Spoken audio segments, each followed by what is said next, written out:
Line, current baseball coach at IUP, Anthony Rebyanski.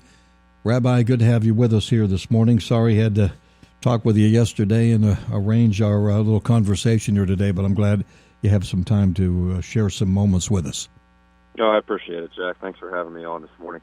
Jeff Ditch, if the fans didn't hear, former IUP coach, was here 11 years, passed away over the weekend. When did you get the word? It was an unexpected thing. When did you get the message, Rabbi?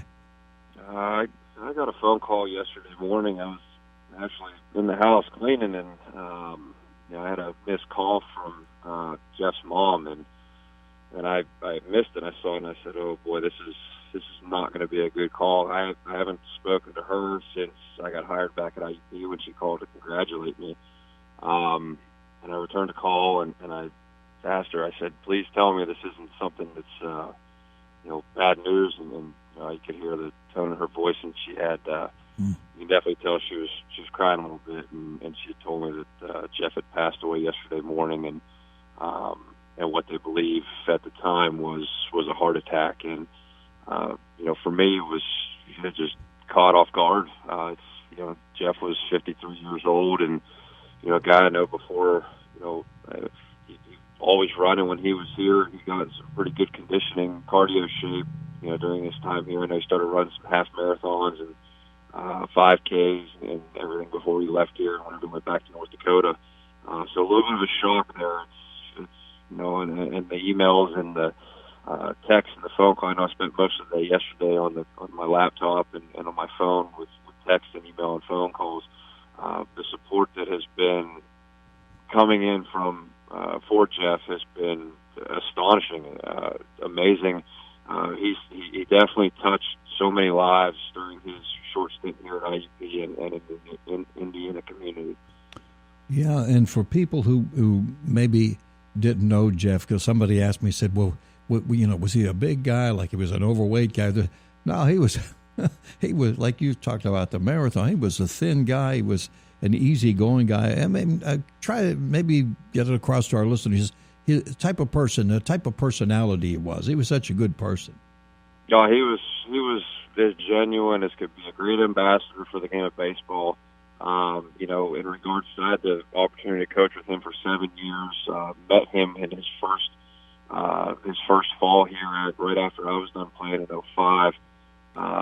There was nobody better out there. Father figure to me personally, a mentor. And as I'm not one to usually post much on Facebook, but I mentioned there just a true friend. He taught players, more than just baseball. He taught them about life and how to, conduct yourself on the field, off the field, in the classroom. Just a lot of life lessons that he taught all the young student athletes when he was at IUP. Again, always went out of his way to do everything for you.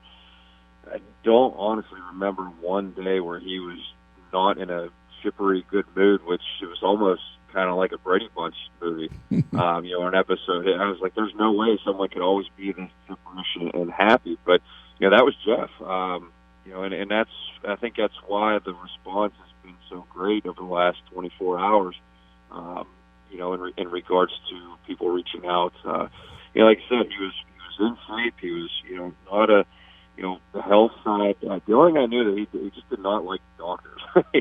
he didn't like going to the doctors.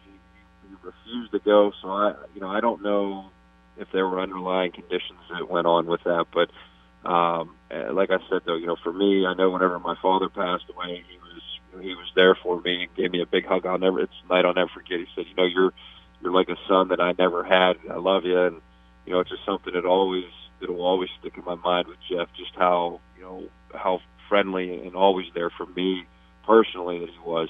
And I know to this day that, through up to yesterday, he was always there reaching out to his former players, not only here, but I know through the other schools that he's been at as a coach. And it just shows the kind of person that he truly was. Mm-hmm. Yeah, you mentioned, and we had the information that 55 athletes postseason honors, but more than that, almost 300 athletes on Dean's List honors. So, went beyond what was on the field. Just hit me. I didn't realize at the time.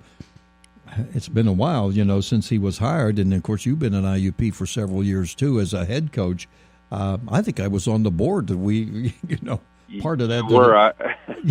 You were. You were. I was actually supposed to be on that search committee as well. I know I got reached out yesterday from Doug Steve, and, he mentioned that, too, how, he was on that committee. And, and I probably remember most of individuals who were on that. I was fortunate enough where I was able to go play, and I wasn't on that committee more than probably 2 weeks searching through those resumes before I went to St. Louis. But, I was initially on that committee as a former student athlete, just graduated.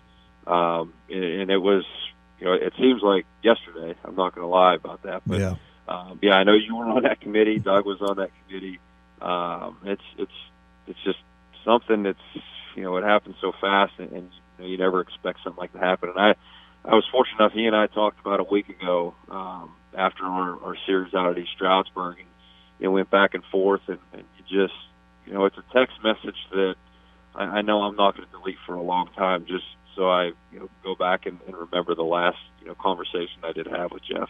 Sure.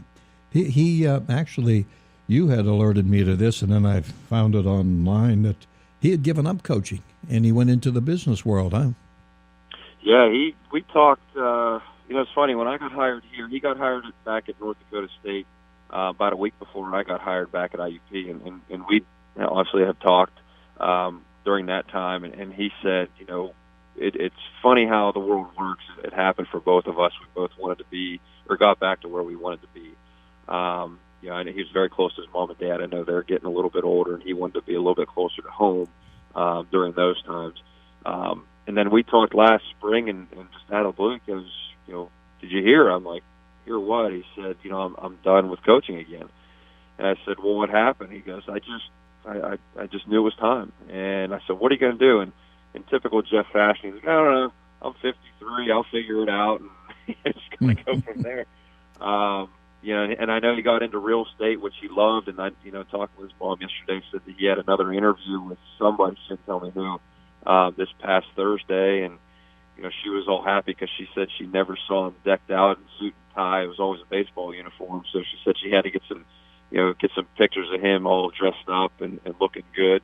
And, that was heartbreaking to hear, because you could just hear the trembling in her voice. And I know she was proud of her son. And, I know that family's going to be, they're going to be torn up for a while. And it's sad to, like I said, it's sad to have to, experience that as someone that's, states away, but I'm sure his family are going through hard times right now. Rabbi, thank you for your time. Appreciate the insight.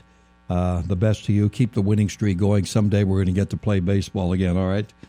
All right, Jack. Hey, I thank you for having me on. You bet. Anthony Rebyanski, baseball coach at IUP, with our thoughts about Jeff Ditch. And we'll wrap it up for you right after this for the Sports Boosters.